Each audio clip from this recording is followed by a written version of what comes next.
Kannur corporation council ഹാളിൽ deputy മേയറുടെയും മുൻ മേയറുടെയും നേതൃത്വത്തിൽ വിളിച്ചു ചേർത്ത വാർത്താ സമ്മേളനം തടസ്സപ്പെട്ടു. Corporation standing committee chairman P K. രാഗേഷിന്റെ ഇടപെടലിനെ തുടർന്നാണ് വാർത്താ സമ്മേളനം നിർത്തിവെച്ചത്.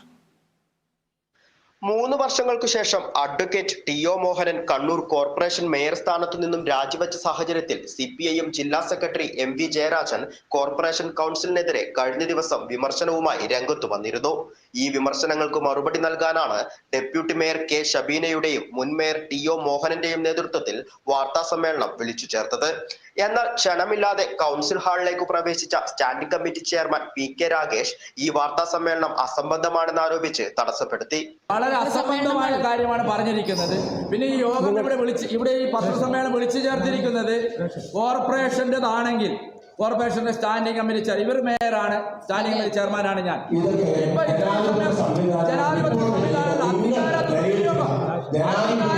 CPIM ജില്ലാ സെക്രട്ടറിക്ക് മറുപടി നൽകാനായി വാർത്താ സമ്മേളനം വിളിക്കേണ്ടത് കൗൺസിൽ ഹാളിന് പുറത്താണെന്ന് പറഞ്ഞ പി.കെ. രാഗേഷ് ടി.ഒ. മോഹനന്റെ നേതൃത്വത്തിൽ നടന്ന കൗൺസിൽ പ്രവർത്തനങ്ങളെ വിമർശിക്കുകയും ചെയ്തു. 10 ലക്ഷം ലിറ്റർ വെള്ളം വരുന്നതിൽ ഇവിടെ വന്നിരിക്കുന്നത് ആകെ 1 ലക്ഷം ലിറ്റർ മാത്രമാണ്. ആ 1 ലക്ഷം ലിറ്റർ മാത്രം വരുന്നത് 4ഓ 5ഓ കടകളുടെ കണക്ഷൻ കൊടുത്തല്ല വരേണ്ടത്. എല്ലാവരും ഇവിടെ പദ്ധതി വിഭാവനം ചെയ്തത് കഴിഞ്ഞ കൗൺസിലാണ്. അതിനകത്ത് വളരെ വ്യക്തമായി പറഞ്ഞിട്ടുണ്ട് ഇവിടുത്തെ മുഴുവൻ കണക്ഷൻ ഉൾപ്പെടെ നടത്തണമെന്ന് പറഞ്ഞിട്ടുണ്ട്. അതൊന്നും നടത്താതെ മന്ത്രി തന്നെ പറഞ്ഞിട്ടുണ്ട് 10% മാത്രമേ ഇവിടെ കണക്ഷൻ കൊടുത്തിട്ടുള്ളൂ, ബാക്കി കൊടുക്കുന്നതിന് നിർദ്ദേശം കൊടുത്തിട്ട് പരിഹരിക്കപ്പെടുമെന്ന്. അപ്പൊ ഞാനും ഇവിടെ പറഞ്ഞു ONM ഓപ്പറേഷൻ ആൻഡ് മെയിൻ്റെനൻസ് എന്ന് പറയുന്ന 1 വർഷത്തേക്കാണ്. ഇവിടെ പദ്ധതിക്ക് അനുമതി കിട്ടിയത് ഒരു മാസം മുമ്പ് മാത്രമാണ്.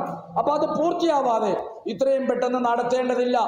ഡെപ്യൂട്ടി മേയർക്കും മുൻ മേയർക്കും പുറമെ കൗൺസിലർ മുസ്ലിം മഠത്തിൽ, standing committee chairman Suresh Babu Elayavoor എന്നിവരും വാർത്താ സമ്മേളനത്തിൽ പങ്കെടുത്തു. ദിവസങ്ങൾക്ക് മുൻപ് പടന്നപ്പാലത്ത് വെച്ച് നടന്ന മലിനജല ശുദ്ധീകരണ പ്ലാന്റിന്റെ ഉദ്ഘാടന വേദിയിലും ടി.ഒ. മോഹനും പി.കെ. രാഗേഷും പരസ്പരം ഏറ്റുമുട്ടിയിരുന്നു. Kerala vision news, Kannur.